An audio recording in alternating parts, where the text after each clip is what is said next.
You sit down to rest. Nothing big is happening. No one is yelling at you. No one is asking for anything. But somehow, your body still feels tense. Your chest feels heavy. Your mind starts moving fast.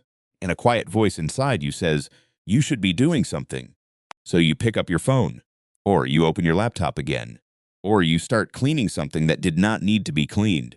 Not because you truly want to, but because relaxing makes you feel guilty. And the strange part is, you may not even know what you are guilty about. You are tired. You know you need rest. You tell yourself, I deserve a break. But the moment you take one, your brain starts acting like you are making a mistake. This is not laziness, and it is not weakness. There is a deeper reason your mind does this. Your brain may have learned that being useful is the same as being safe. That sounds simple, but it can shape your whole life. When you were younger, maybe people praised you most when you performed well, when you got good grades, when you helped, when you stayed quiet, when you acted mature, when you did not need too much. Over time, your brain made a connection. Doing more brings approval. Being useful keeps peace. Working hard makes me feel accepted. And resting? Resting can feel like losing your place. So now, even when no one is watching, your brain still watches you. It checks your behavior like a strict teacher, standing in the back of the room. It asks, have you done enough? And no matter how much you do, the answer still feels like no. That is why relaxing can feel so uncomfortable. Because you are not only resting your body, you are stepping away from the identity that made you feel safe. Maybe you have become the responsible one, the strong one, the one who always handles things, the one who replies fast, the one who keeps going even when tired. And when you stop, even for a short time, it feels like you are doing something wrong. Not because rest is wrong, but because your brain is used to earning calm through effort. This is where guilt begins. Guilt is supposed to help us repair harm. If you hurt someone, guilt tells you to make it right. That is healthy. But sometimes the brain sends guilt when no harm has happened. You are just sitting, breathing, taking space, but your nervous system treats it like danger. This happens because the brain is not only logical, it is also protective. It remembers patterns. If pressure helped you survive before, your brain may keep using pressure now, even when your life is different. Think of your brain like a smoke alarm. A smoke alarm is useful when there is real fire, but if it becomes too sensitive, it screams when you burn toast.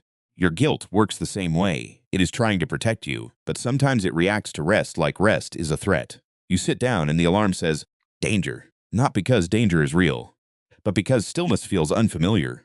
Your brain likes what it knows, even if what it knows is stress. This is why some people feel calm only when they are busy. Busy gives the mind a job. Busy gives the body a reason to stay tense. Busy gives you proof that you are not falling behind. But quiet time removes that proof. And when there is no task in front of you, your mind starts searching for one. It remembers the message you did not send, the goal you have not reached, the mistake you made last week, the version of yourself you think you should already be. That is not random. That is your brain trying to regain control. The planning part of your brain starts scanning for unfinished things. The alarm part of your brain adds fear. Then your body creates urgency. And because urgency feels serious, you believe it. You think, if I feel this guilty, I must be doing something wrong. But feelings are not always facts. Sometimes feelings are old habits in the body. Sometimes guilt is just your brain repeating a lesson it learned too well. The real problem is not that you need too much rest. The real problem is that your brain may not trust rest yet. It trusts effort, it trusts pressure, it trusts achievement, but it does not yet trust peace. And this is what the solution is not to force yourself to relax. That usually does not work. Because the more you tell yourself, stop feeling guilty, the more your brain feels like something is wrong. Instead, you have to teach your brain a new pattern. Slowly, clearly, with proof. The first thing to do is name the feeling. When guilt shows up, do not instantly obey it.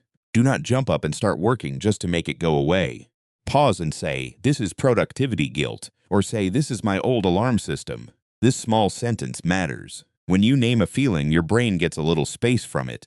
You are no longer trapped inside the emotion. You are looking at it. It is like turning on a light in a dark room. The room may still be messy, but now you can see where you are standing. For example, maybe you sit down after dinner to rest. Then your mind says, you wasted the day. Instead of believing it, say, this is my guilt alarm. Then stay seated for 1 more minute. That 1 minute teaches your brain something.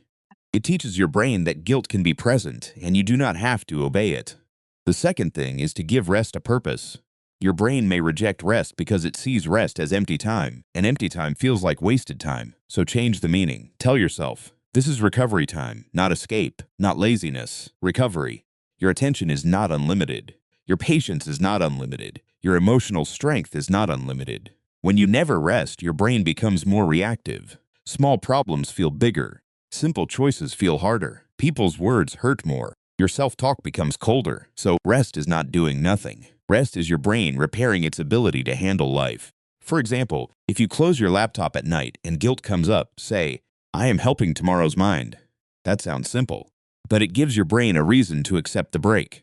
The third thing is to practice small moments of safe stillness. Do not begin with a whole day of rest if your nervous system is not ready. Start with 5 minutes. 5 minutes without your phone. 5 minutes sitting near a window.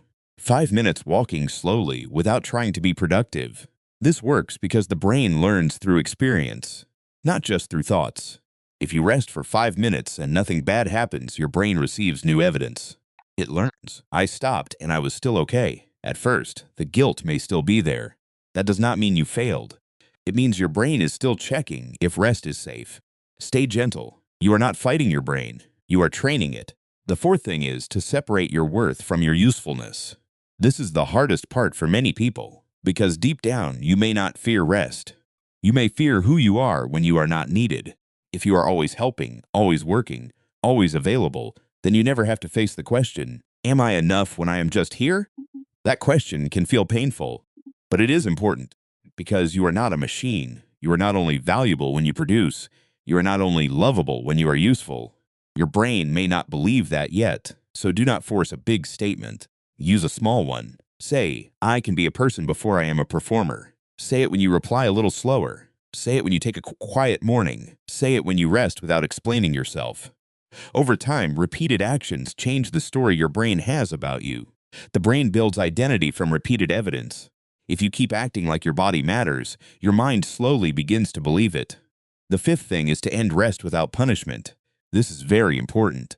Many people rest for a short time, then attack themselves afterward. They say, I wasted time. I am so lazy. I should have done more.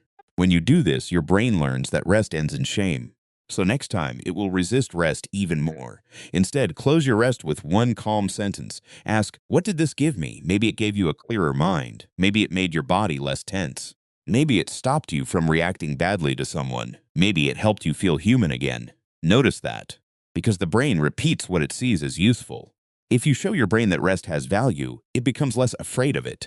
Not all at once, but slowly. And maybe that is the most honest way change happens. Not in one big moment, but in small moments where you stop treating yourself like a problem to fix. The guilt you feel when you relax is not proof that you are lazy. It may be proof that your brain has been living in threat mode for too long. Threat mode asks, what must I fix next? Rest mode asks, what can I release now? If you have spent years in threat mode, rest mode will feel strange at first. It may even feel wrong. But strange does not mean unsafe. It only means new, and new things need practice. So the next time you try to relax and guilt appears, do not panic. Do not argue with it. Do not let it drag you back into endless doing. Just notice it, breathe, name it, and remind yourself this is an old alarm, because that is what it is. An old alarm trying to protect an old version of you. A version that believed rest had to be earned. A version that thought being tired was normal. A version that confused pressure with purpose.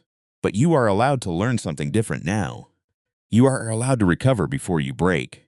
You are allowed to be quiet without becoming useless. You are allowed to have a life that is not only measured by what you finish. And maybe real peace begins in the moment you stop asking, have I done enough to rest? And start asking, what kind of life am I building if I never let myself breathe?